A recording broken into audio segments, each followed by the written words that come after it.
Ferreira, do PL de Minas Gerais. Deputado, obrigada por nos atender nessa sexta-feira. Seja bem-vindo. Parabéns pela eleição. Obrigado. Boa tarde a todos. Boa tarde.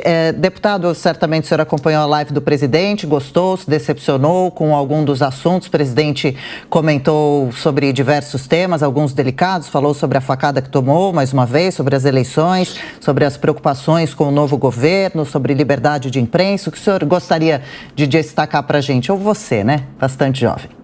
Não, por favor, pode ser você. A grande questão aqui é que eu vou dividir a minha análise em dois aspectos, assim como ele dividiu a live. O primeiro, mostrando suas realizações. É claro que o presidente Bolsonaro sempre lutou pela liberdade de trabalho durante a pandemia, fez o que pôde durante um momento tão crítico, né, que foi esse período de coronavírus. Tivemos uma guerra a quilômetros, né, de distância aqui do Brasil, que também poderia ter afetado, né, o âmbito global, e conseguiu ter um êxito nessas negociações. Portanto, ele deixou bem claro suas realizações ali no Nordeste, a questão dos impostos, de gasolina.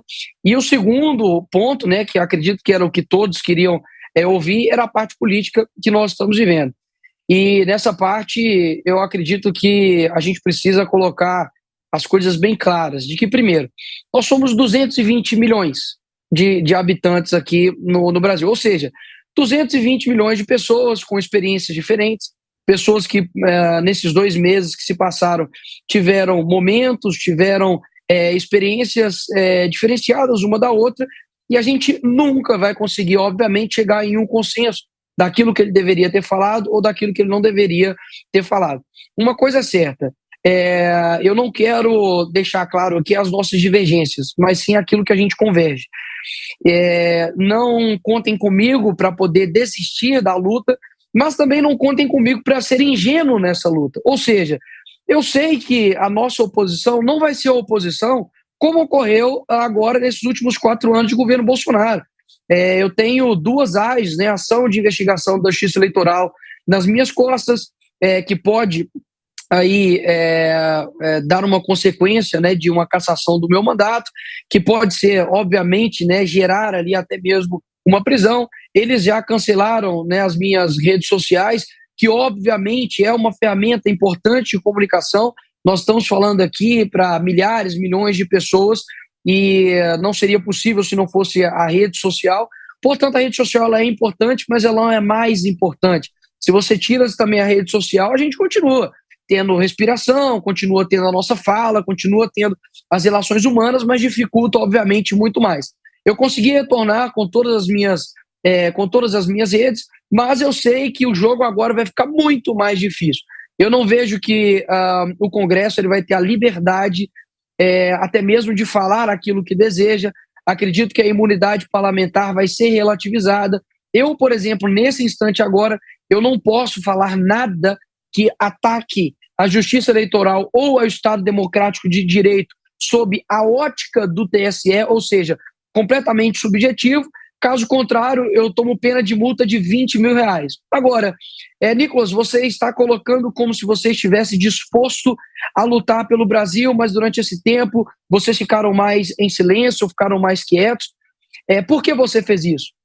Eu vejo que tudo tem seu tempo, assim como dizem Eclesiastes. Tem tempo de lutar, tem tempo de ficar parado, tem tempo de agir, tem tempo de de guerra, tempo de paz. E eu vejo que nesse tempo agora a gente vai ter que ter uma guerra muito mais inteligente.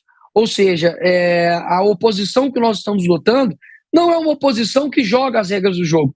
Não é uma oposição que está preocupada se você disse ou não disse algo de acordo com as regras do jogo. Eles vão jogar a mídia para cima de vocês. Eles vão jogar ali o regimento interno contra você. Então eu sou cético, mas não pessimista.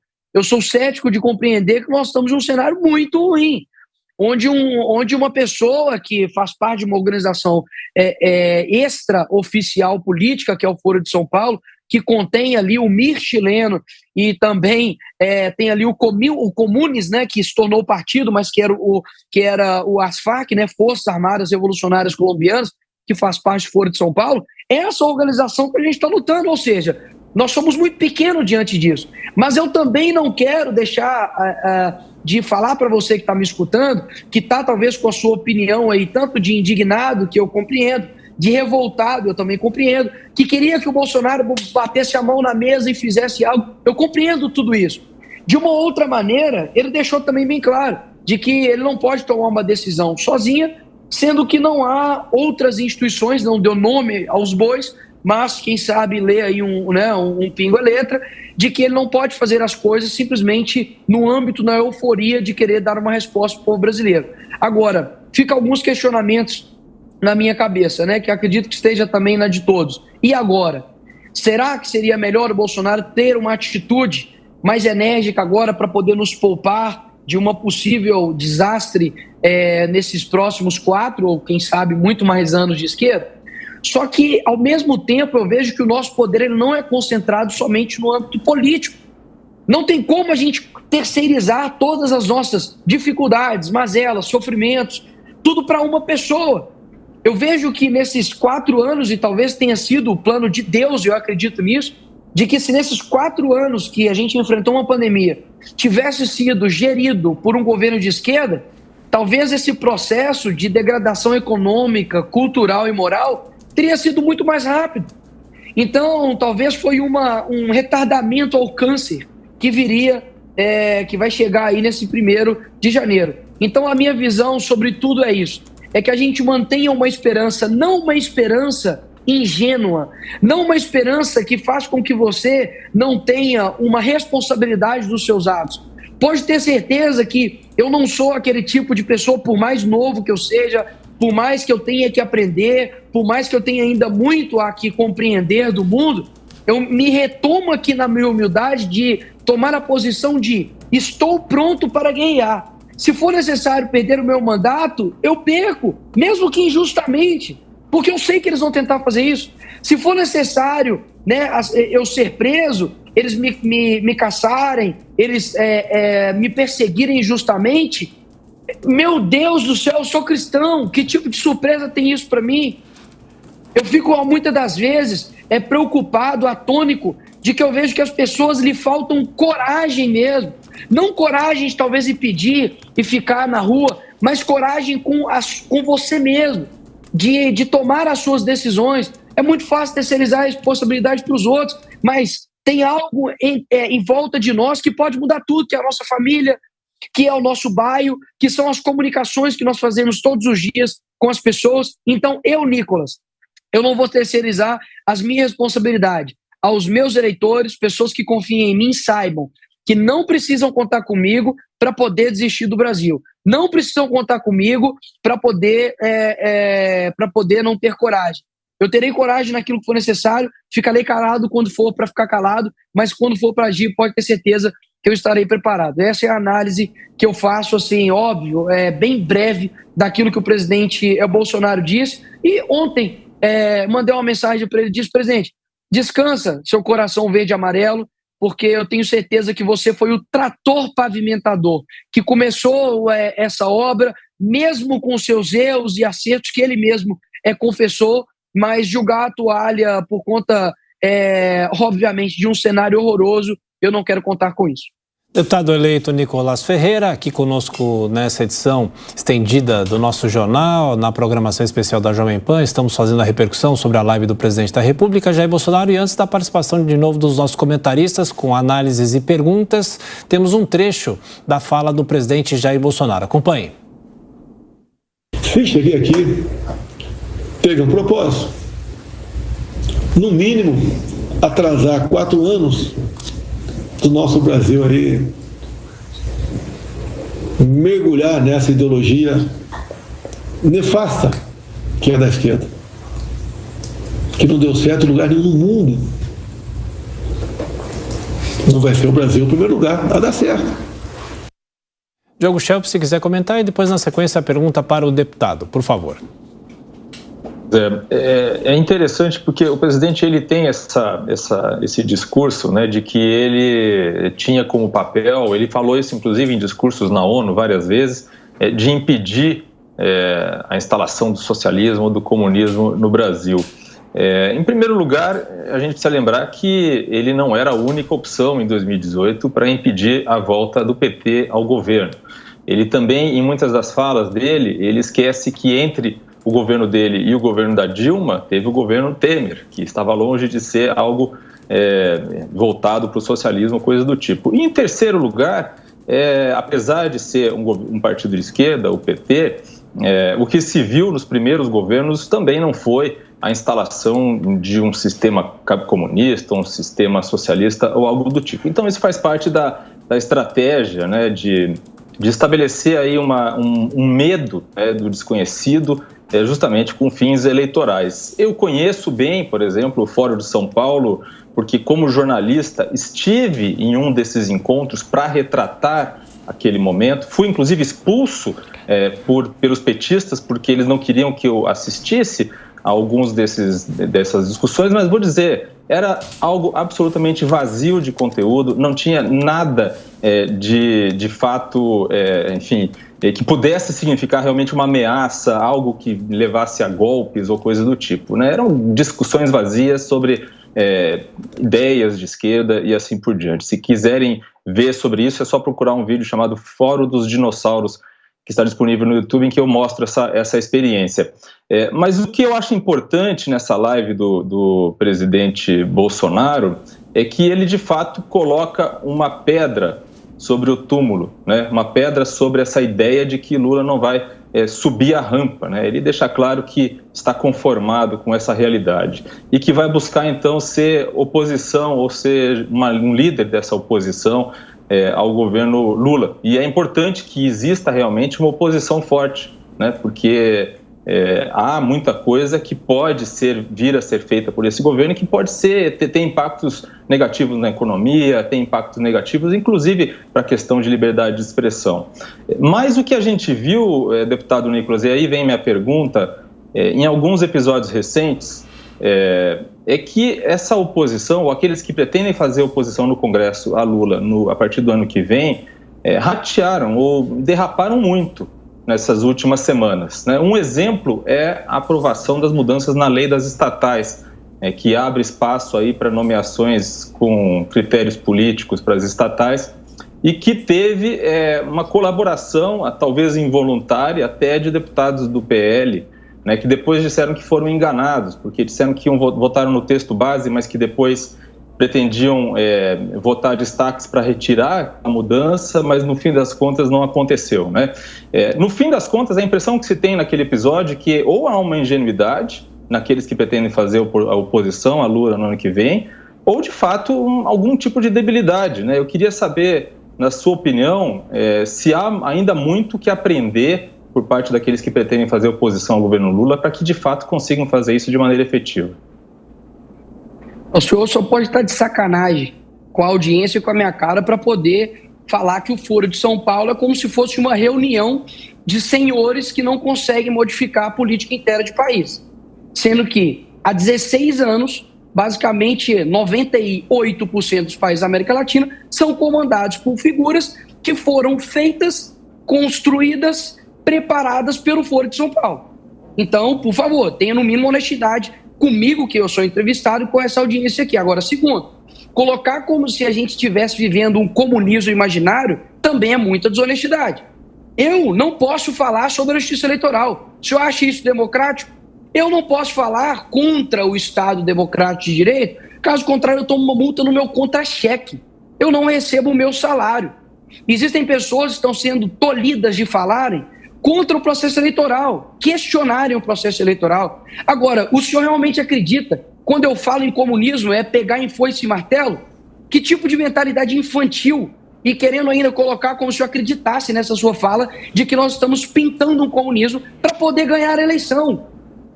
É muito claro o que está acontecendo aqui no Brasil. Primeiro que o comunismo que é colocado aqui não é o comunismo marxista de luta de classe somente, não. Se o senhor estudasse um pouco a respeito do ganho cultural que Gramsci, Escola de Frankfurt fizeram e conseguiram colocar aqui no Brasil de uma maneira incrível, você vai ver que a direita não tem nada, a não ser um presidente da República que vai sair amanhã. O que a direita tem, meu amigo? Nós temos não fala besteira, mídia, Nicolas. Nós temos a condição, só um minutinho que eu estou terminando de falar. Nós temos a produção cultural nas universidades. Nós temos os professores das universidades. Agora, você colocar como se o presidente Bolsonaro estivesse falando de que... Eu posso falar ou não? Eu posso terminar de falar? Eu posso terminar de falar? Lula. Eu posso terminar de falar? Eu te ouvi. Qual é o seu critério eu te ouvi. Deixa eu terminar de falar. Deixa eu terminar de falar. Você acha que comunismo então, tá bom, vai lá. Ditadura necessariamente? Quer dizer, toda ditadura é comunista? O fato de você... Mas todo comunista é ditador. Eu concordo que você tenha sido censurado. Todo comunista é ditador. Todo. Ah, sim. Agora, todo ditador é comunista? Mas quem está discutindo isso? Não, você está falando, você está confundindo as coisas. Você está falando que o fato de você ter sido censurado ou ter sido impedido de falar coisas é uma prova de que existe um comunismo sendo instalado no Brasil. Deixa de ser... Isso sim é... Não. Peraí. As nossas universidades, elas são formadas. Peraí, mas eu estou falando. Sendo instalado é o fato de que você... Eu posso provar se você me ouvir, então. Eu posso provar se você me ouvir, eu posso provar? Porque, pelo visto, só de você ter... Então, só um minutinho. Eu posso responder ou você vai ficar falando?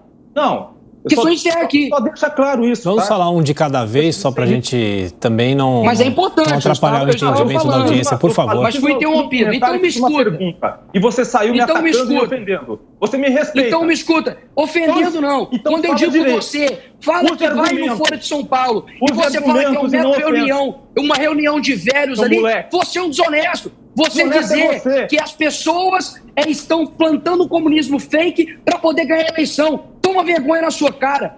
Porque o que está acontecendo no Brasil é exatamente isso. Universidades estão formando militantes, pessoas estão sendo colocadas como criminosos por defender um governo. Eu estou sendo cerceado, assim como vários jornalistas. Pessoas não têm liberdade aqui no Brasil. O Folha de São Paulo coloca todos os presidentes aqui na América Latina para você vir aqui na audiência na minha cara falar que Folha de São Paulo é uma mera reunião, que você foi lá e tem um videozinho no YouTube. É isso mesmo, toma vergonha na sua cara. Não está conversando com moleque. Só um momento, então, Nicolas e Diogo. Vamos ouvir um pouquinho o Fernando Conrado, enquanto a gente respira um instantinho. Vamos tentar se respeitar nessa conversa e manter um pouquinho a calma. Fernando Conrado conversa com a gente um pouquinho, dá a sua opinião sobre o assunto. A gente volta a ouvir o Diogo e o Nicolas também. Vai lá, Conrado.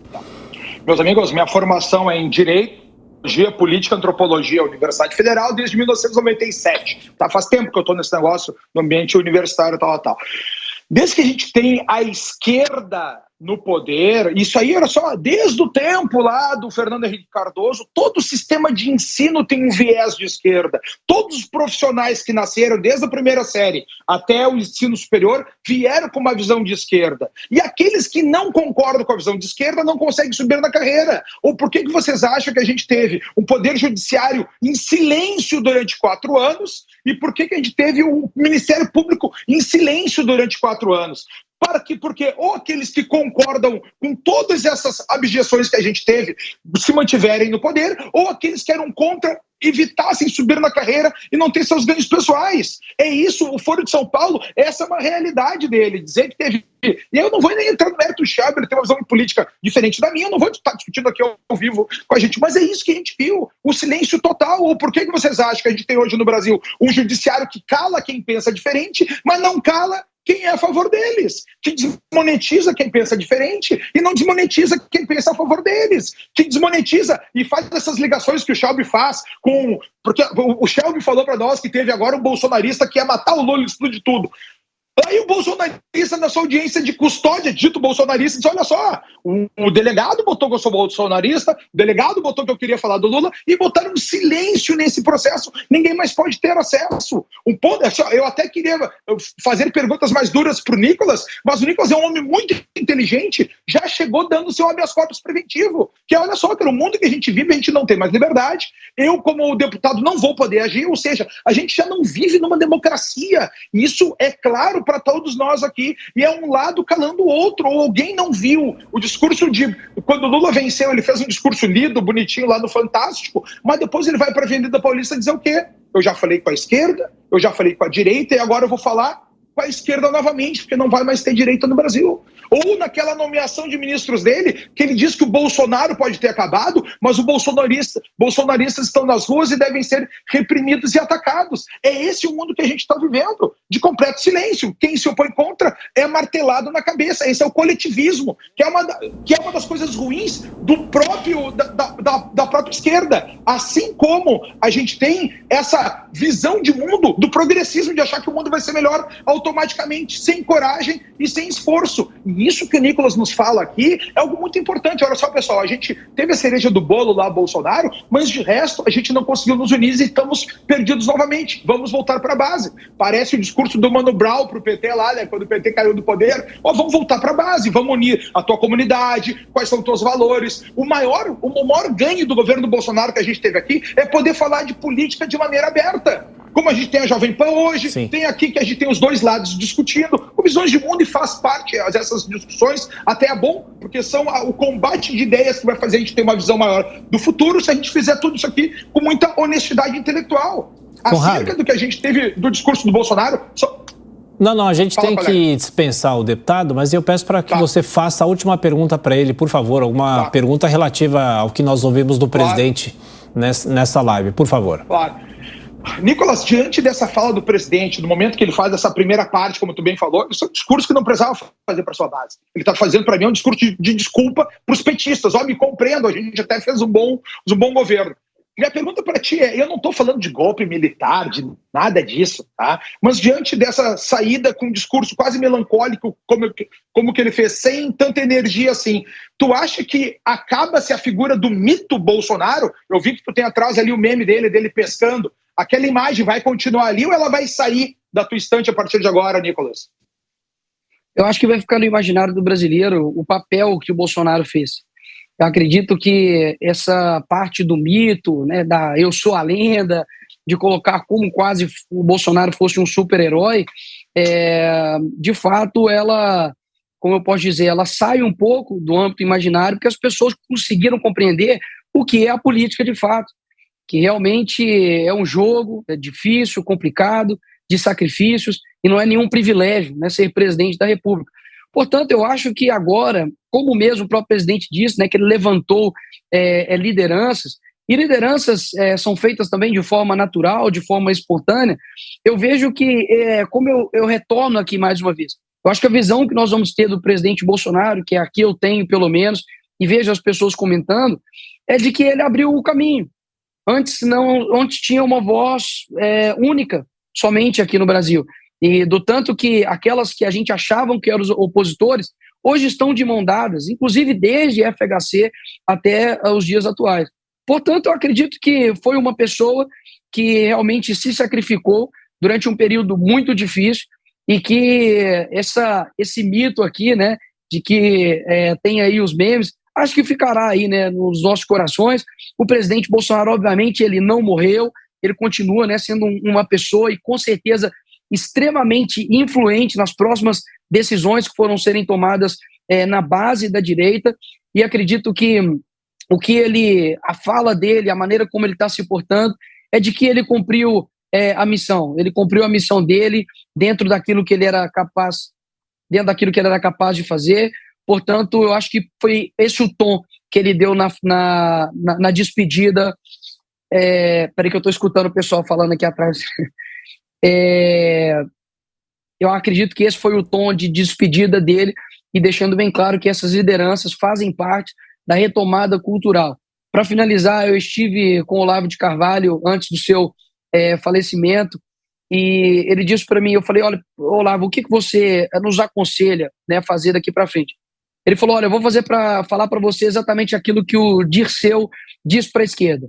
Trabalho de base, trabalho de base. Portanto, muitas das vezes eu fico atônico, assustado, né, quando a esquerda ela acredita que nós temos todas as bases, sendo que eles possuem todas as bases. A produção literária, cultural, das universidades, a nossa mídia. Você entra dentro de uma escola ensino fundamental, entra nas associações de bairro, você entra nos consultórios de psicólogo, de psiquiatria, na saúde mental, você vai ver que está completamente tudo dominado pela esquerda. Mas isso foi fruto meramente, obviamente, né, do acaso, segundo alguns. Portanto, eu retomo aqui para que a gente mantenha a nossa esperança não ingênua nos nossos corações, mas de saber que a esperança somos nós, no dia a dia, de conversar, de dialogar e saber que na maratona sempre há um começo e nós estamos nele. Espero que o fim seja melhor do que a gente vai enfrentar nesses próximos anos aí. É isso, deputado federal eleito Nicolas Ferreira, do PL de Minas Gerais. Parabéns mais uma vez pela votação expressiva, inclusive. Bom mandato, feliz 2023. Obrigada por nos atender nessa sexta-feira e até uma próxima. Obrigado. Feliz ano novo para todos. Deus abençoe e a esperança somos nós. Valeu, Conrado. Bom, agora 12h41, a gente segue para Brasília.